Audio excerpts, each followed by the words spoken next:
इस प्राकृतिक व्यवस्था का समझ लो एक गुण है ऊर्जा। प्रकृति में जितने भी जीव हैं वो सब, अगर तुम विज्ञान भौतिकी की दृष्टि से भी देखोगे तो एनर्जी सिस्टम्स हैं। क्या हैं? तो वो ऊर्जा के लिए कुछ पदार्थ मैटर भीतर लेते हैं, उसका मेटाबॉलिज्म होता है। ऊर्जा अपना रूप बदलती है, अन्न के भीतर संचित होती है, अन्न से हट करके वो तुम्हारी कोशिका के भीतर पहुंच जाती है। कोशिका के भीतर भी वो कैसे रहती है ये बिल्कुल साफ साफ विज्ञान तुम्हें बता देगा। ये परमाणु होते हैं और एक परमाणु में इतनी ऊर्जा होती है, और ऐसे भोजन करते हो तो इस तरीके से ऊर्जा तुम्हारी कोशिकाओं में पहुंच जाती है। उसके बाद उन कोशिकाओं को पहले से पता है कि उस ऊर्जा का इस्तेमाल क्या करना है। उन्हें किसने बताया? प्रकृति ने बताया। हर कोशिका जानती है कि उसे अन्न से जो ऊर्जा मिली है उसका उसे क्या इस्तेमाल करना है।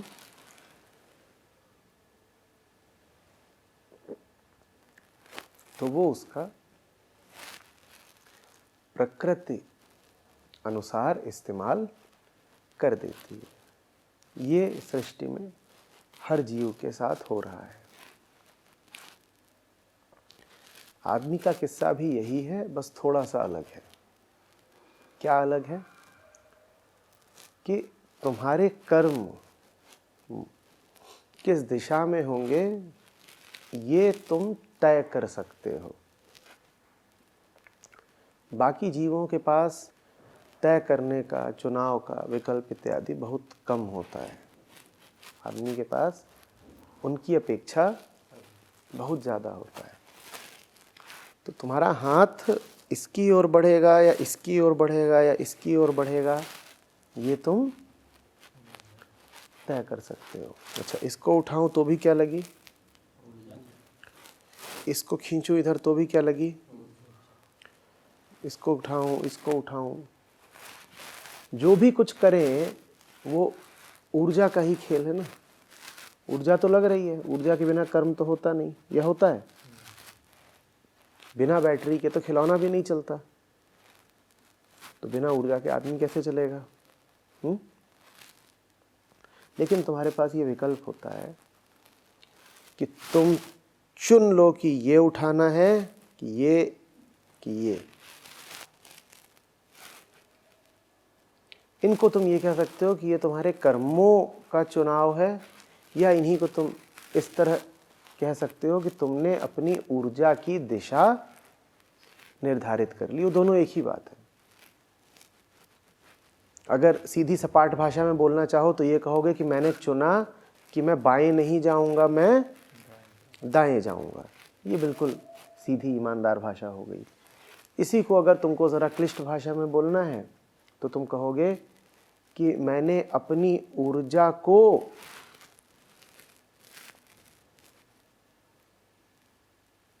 इस दिशा से उस दिशा मोड़ दिया। कोई ऐसे भी कह सकता है कि पहले मैं उठा रहा था शराब और अब मैं उठा रहा हूं अमृत, तो मेरी जो ऊर्जा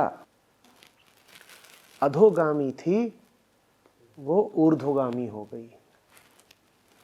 इसको ऐसे न समझ लेना कि जैसे ऊर्जा बहने लगी, कि तुम मन में कल्पना करो कि जैसे कोई धार है किसी द्रव्य इत्यादि की, उस धार की दिशा बदल गई। वो महाशय बस इतना ही बता रहे हैं कि इस हाथ से पहले वो शराब उठा रहे थे और अब जरा विवेक जगा है तो अमृत उठा रहे। अमृत दवाई हो सकता है, कुछ भी अमृत। लेकिन जब बात को बड़े अलंकृत तरीके से बोल दिया जाता है तो ऐसा लगता है कि जैसे अरे कौन सी दिव्य बात हो गई, न जाने ऊर्जा की कौन सी धारा करंट थी, वो क्या जागृत हो गई, ऐसे हो गया वैसे हो गया। और ख़ास तौर पर अगर साथ में तुम्हें 2-4 चित्र बना के दे दिए जाएं कि ऐसे एक ऊर्जा का चक्र यहाँ घूम रहा है, या कि गुरु ने ऐसे स्पर्श कर दिया है और उसके कारण ऊर्जा का फव्वारा एक फूट पड़ा है, तो लगता है न जाने कौन सी अलौकिक घटना घट रही है। वो बात कुछ नहीं है। बात इतनी है कि इसी हाथ से शराब भी उठा सकते हो और इसी हाथ से अमृत भी उठा सकते हो। शराब उठाने में भी ऊर्जा लगती है और अमृत को उठाने में भी ऊर्जा लगती है। शराब उठाओ तो उसको कह दोगे कि ये ऊर्जा की अधोगति है, और अगर अमृत उठाओगे तो कह दोगे ये ऊर्जा की ऊर्ध्वगति है, और कुछ नहीं। ठीक है।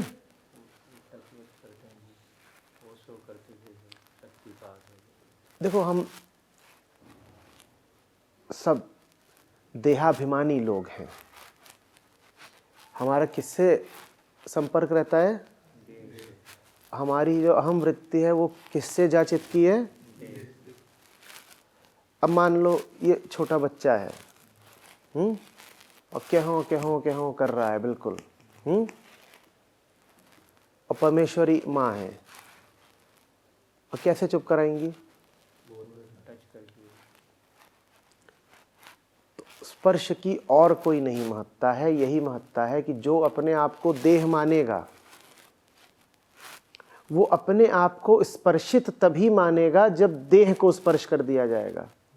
समझना, ये अगर देह है तो इसका स्पर्श भी तुम कैसे कर सकते हो? इसकी देह को ही स्पर्श करके तो तुम इसको स्पर्श कर पाओगे, अन्यथा वो दूर से बैठे बैठे सांत्वना देती रहे, बेटा तेरे पास हो, बच्चे चुप हो जा, क्यों परेशान है, क्यों रो रहा है, वो मानेगा ही नहीं। क्यों नहीं मान रहा? क्योंकि वो देहाभिमानी है। तो फिर स्पर्श थोड़ी सी महत्वपूर्ण बात हो जाती है। अन्यथा स्पर्श में कुछ नहीं रखा, अन्यथा स्पर्श में कुछ नहीं रखा। पर बच्चे को स्पर्श करोगे तो उसके लिए बड़ी बात हो जाती है। तो वैसे ही कई साधक होते हैं जो मानसिक रूप से बहुत परिपक्व नहीं होते। उनको तुम कितना भी ज्ञान बता लो, उन्हें नहीं समझ में आता।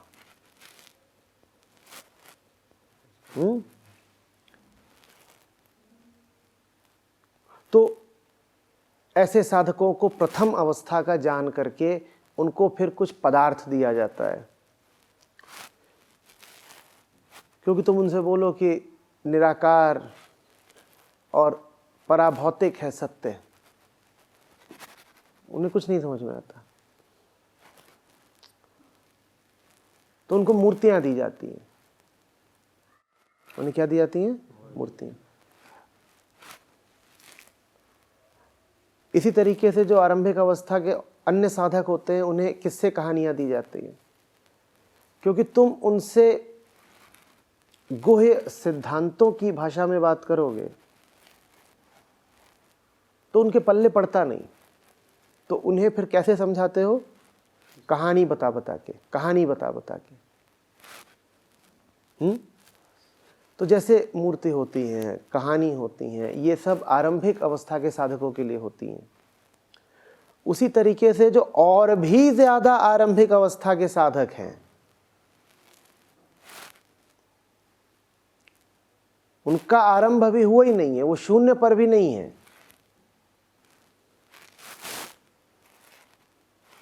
वो किसी ऋणात्मक जगह पर खड़े हैं, निगेटिव पर खड़े हैं।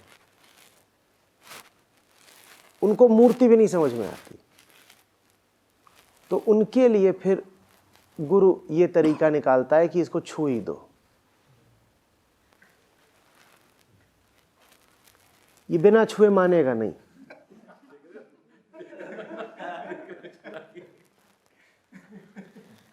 जैसे बिल्कुल नवजात शिशु, उसको तुम सिद्धांत बताओगे समझ में आएगा?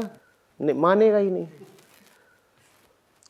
उसको माँ की तस्वीर भी दिखा दी वो तो भी नहीं मान रहा, तो मूर्ति पूजा भी व्यर्थ गई उसके ऊपर। तुमने उसे माँ के बारे में किससे बता दिए? माँ है, हाँ देखो माँ, वो बिस्तर है वहाँ लेटती है, वो माँ के कपड़े हैं, तो ये सब प्रमाण है माँ के होने का। वो तब भी क्या कर रहा है? क्या मान ही नहीं रहा है। तुम उसे माँ की तस्वीर दिखा रहे हो, एल्बम दिखा रहे हो, किससे बता रहे हो, उसके हाथ में तुमने माँ की चूड़ी थमा दी, साड़ी थमा दी, जितना तुम कुछ कर सकते थे माँ के शारीरिक विकल्प के तौर पर वो सब तुमने आजमा लिया। वो नहीं मानने का, वो कह रहा है छुएंगे तो मानेंगे, अगर है तो छुआ के दिखाओ, उसकी तो यही शर्त है। तो फिर गुरु कहता है अच्छा ठीक। शक्तिपात यही नहीं होता कि ऐसे ये भी हो, हाँ बस सीधे यही है, ये और कुछ नहीं, बस ठीक। अब तात्विक दृष्टि से इस स्पर्श का कोई महत्व तो नहीं है, लेकिन मानसिक दृष्टि से बड़ा महत्व हो जाता है। तात्विक दृष्टि से क्या फर्क पड़ता है भाई? गुरु सामने बैठ के बात कर रहा है, सुन लो। सामने नहीं भी है, हो सकता है 2 शताब्दियों पहले का हो, तो उसकी सारी देशना, उसकी विचारणा, सब शिक्षा किसी ग्रंथ में उपलब्ध है, पढ़ लो। पर दिल दीवाना वो मानता ही नहीं है, वो कहता है नहीं शिक्षा इच्छा तो ठीक है, वो कहाँ है? किताब तो ठीक है, वो कहाँ है? और वो आ भी गए, वो सामने भी बैठ गए तो मचल ही रहा, करे नहीं ऐसे दूरी से तो चलो, छुआ के बताओ, छुआ के। तो ये सब देह से तादात्म्य के कारण होता है। जब आपका बुद्धि से बहुत तादात्म्य होता है तो आप किसी से निकटता अनुभव करते हो उसके विचार पढ़ के। क्योंकि आप अपने आप को किससे संयुक्त बना चुके हो? बुद्धि से, विचारों से। तो दूसरे के भी जब आपको विचार इत्यादि पता चलते हैं तो आपको लगता है कि आप उससे निकट हो गए। और जितना आप अपने आप को देह मानते हो उतना ज़्यादा आपको दूसरे की शारीरिक समीपता चाहिए होती है। ये बड़ी मजबूरी की हालत होती है, समझना। क्योंकि अधिकांशतः तो वो लोग जो दुनिया में किसी काम के थे अब हैं ही नहीं, तो तुम्हें उनकी देह मिलेगी कहाँ से? तुम कबीर साहब की साखियाँ पढ़ के आज कितना भी कलप लो कि मिल जाए कबीर, सर उनके पाँव में रख दें, एक बार उनके पाँव के अंगूठे का स्पर्श करने को मिल जाए, मिलेंगे? देह तो गई। तो ये बड़ा तुमने मजबूरी का मार्ग चुन लिया है, तुमने बड़ी कठिन शर्त रख दी अगर तुम कह रहे हो कि मुझे तो शरीर का स्पर्श चाहिए। 99% वो लोग जिनकी वाणी सुनने योग्य है जीवित कहाँ हैं? वो तो है ही नहीं। अच्छा, कुछ होंगे 2-4 जो जीवित होंगे। जो जीवित हैं उनको पाओगे कैसे? कोई कहीं है, कोई कहीं है, अपने देश में व्यस्त है, कोई कुछ कर रहा है, कोई कुछ कर रहा है, तो उन्हें छूने को कैसे पाओगे? फिर कभी छूने को पा गए तो तुम तो बच्चे, तुम एक बार में मानते नहीं, 1 हफ्ता बीतेगा नहीं कि तुम कहोगे फिर छूना है। अब गुरु बेचारा यही करवाता फिरे कि लो अब तुम छू, अब तुम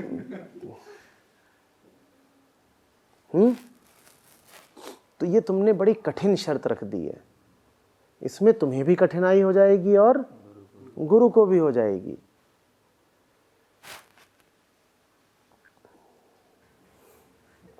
कई बार ना आपको छूने का मन करता है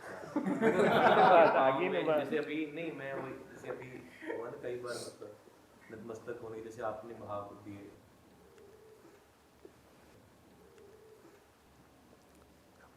सिर झुकाना तो सांकेतिक होता है ना। सिर झुकाने का मतलब होता है कि मैं समझता हूँ कि अहम से ऊंचा कुछ और होता है, तो मैं अहम को नीचे ला रहा हूँ। इसीलिए समझाने वालों ने कहा है कि सर झुकाने का ज़्यादा महत्व है। इसका महत्व बाद में है कि कहाँ, कब, कैसे। मैं ये नहीं कह रहा कि कहाँ झुका दिया, इसका कोई महत्व नहीं है, लेकिन प्रथम महत्व है झुकने का। और दूसरा इस बात का महत्व है कि तुम जानो कि कहाँ झुकना है और कहाँ नहीं झुकना।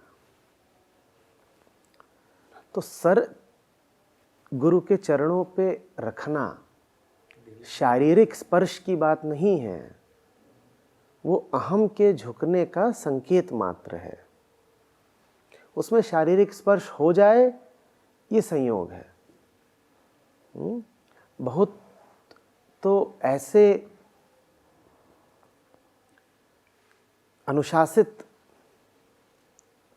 और विनम्र शिष्य रहे हैं जो गुरु के पांव को भी स्पर्श नहीं करते थे। वो इतनी दूरी बनाते थे और पांव के नीचे की धूल होती थी उसको भर छूते थे। उसमें भी कुछ तुम उसको नियम मत बना लेना, मैं सिर्फ भाव की बात कर रहा हूं। भाव तब ये होता था कि हम क्या वाकई इस लायक हैं कि तुम्हें छू ही दें, तो वो फिर वहां की उस धूल में कुछ खास नहीं है। बात समझ रहे हो? उस धूल को तुम आविष्ट धूल मत समझ लेना कि ये सुपरचार्ज्ड सॉइल है और इसको दूध में थोड़ा मिला के रात को पीने से बलवर्धन होता है। धूल धूल ही है, बात तुम्हारी भावना की है।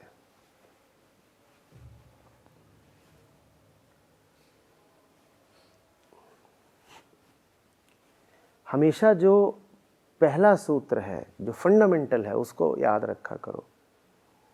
अध्यात्म कब शुरू होता है? जब तुम्हें दुख होता है। तुम्हारी परेशानी ही अध्यात्म की शुरुआत है। इसीलिए अध्यात्म का एक ही लक्ष्य है, परेशानियों से मुक्ति।